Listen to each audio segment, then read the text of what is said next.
Obrigado, Reverendo Hernandes, por nos conceder esta entrevista. Pois não.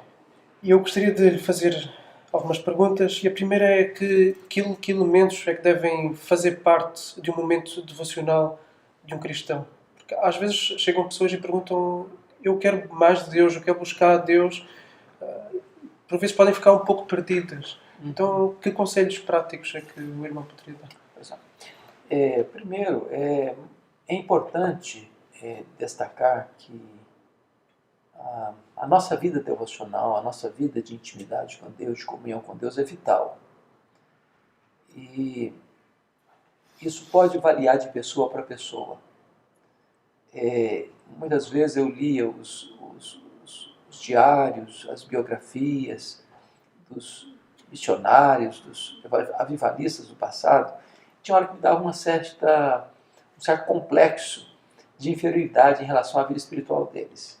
Ao ler que eles levantavam às 4 horas da manhã para orar, eu falei, meu Deus, eu acho que eles eram mais crentes do que a nossa geração. Até que eu me dei conta que eles, 8 horas da noite, estavam dormindo. E se você dorme 8 horas da noite, 4 horas da manhã você já dormiu 8 horas. E está na hora de levantar mesmo. Nós vivemos uma geração que vai dormir meia-noite, pela sua agenda, pela sua demanda, e que automática e costumeiramente não consegue levantar às 4. Porém, em vez de falar em hora devocional, nós podemos pensar em vida devocional. Toda a nossa vida é cultica, toda a nossa vida é devocional. É claro que periodicamente você precisa se retirar, como Jesus fazia, às vezes passando uma noite sozinho em oração.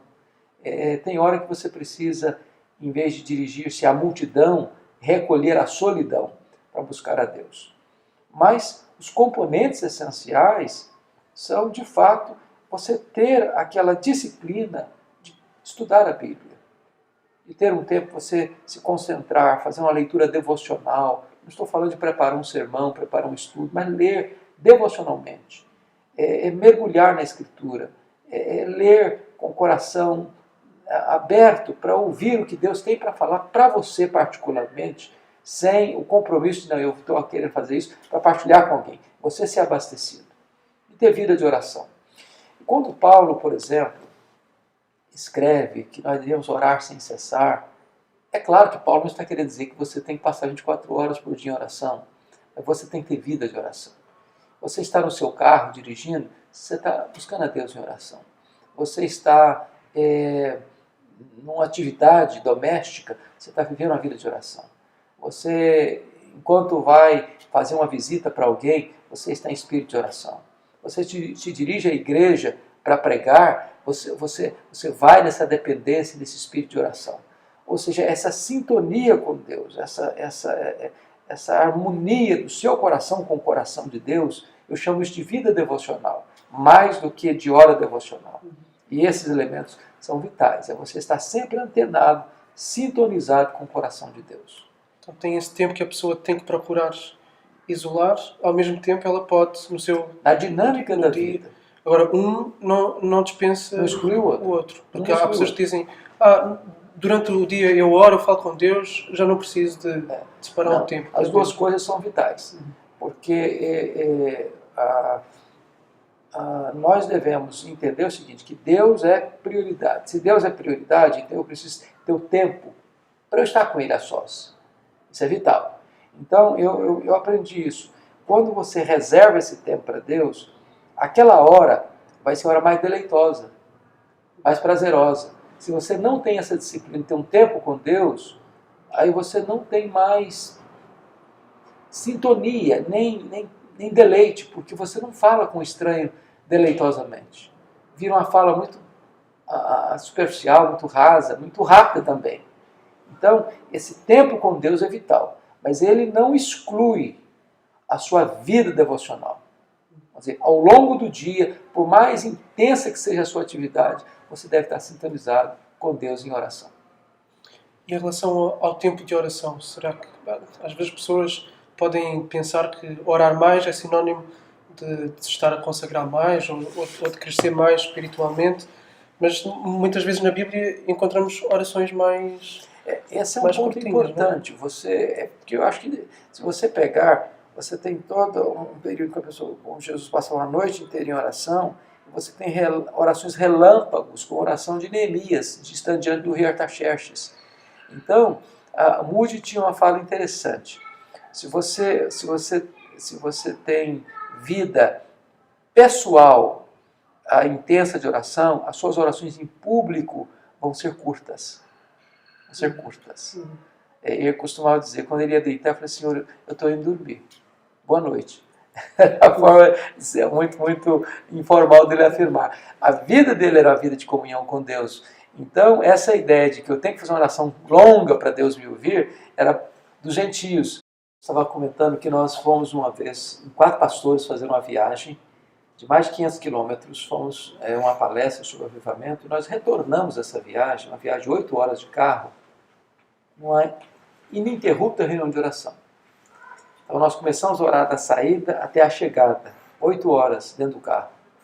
E foi uma das reuniões mais magníficas e abençoadoras de que eu já participei. Então há momentos de você fazer uma oração longa, há momentos de você participar de uma noite inteira de vigília, há momentos de você ter o seu momento devocional dentro do seu quarto, há um momento em que você vai estar diante de uma demanda e precisando da iluminação imediata de Deus, naquela hora você faz uma oração relâmpago, há um momento que você faz uma oração audível, há um momento que você faz uma oração em silêncio. Deus é o Deus que sonda o coração. Isso aqui é importante. Então não há regras. Não há receita de bolo, não há regras. Não há. E quanto à leitura bíblica, às vezes as pessoas, no seu momento de buscar a Deus, devocional, se calhar não sabem por onde começar e vão para um Ezequiel e não percebem nada do que lá está. Eu acho que hoje nós temos, infelizmente, muita gente que chega à Bíblia de uma forma como se ela fosse um livro mágico. Então, eu vou consultar o Senhor e abre a esmo, em qualquer lugar, bota o dedo, eu vou ler aqui, e não entende o contexto, não entende a mensagem. E quando a interpretação do texto não está correta, ela faz uma aplicação absolutamente equivocada e até, às vezes, absurda. Então, penso eu que o estudo da Bíblia precisa ter algumas características. Estudo devocional não significa estudo intimista ou subjetivista ou uma interpretação fora da única interpretação correta, que é a interpretação à luz do seu contexto gramático histórico, para entender o que é que Deus disse, o que é que a pessoa quis dizer quando escreveu aquele texto, e fazer uma aplicação pessoal. Então, é necessário que a gente primeiro leia a Bíblia também como um todo. A Bíblia é a palavra de Deus de Gênesis e Apocalipse. Eu conheço pessoas que só pensam que leitura devocional é Salmos, então eu vou ler Salmos.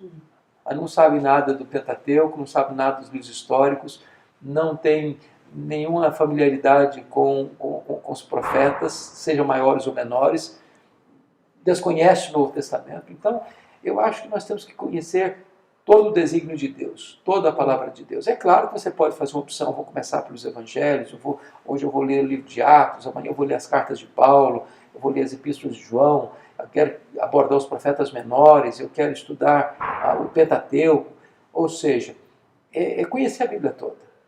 E hoje a gente vive no melhor dos mundos, porque você tem Bíblias hoje de estudo às dezenas, e as pessoas às vezes gostam de comprar uma de cada um e botam na prateleira e acham maravilhoso. Vai vivendo um analfabetismo bíblico ao mesmo tempo. Pouca gente conhece Bíblia hoje, infelizmente.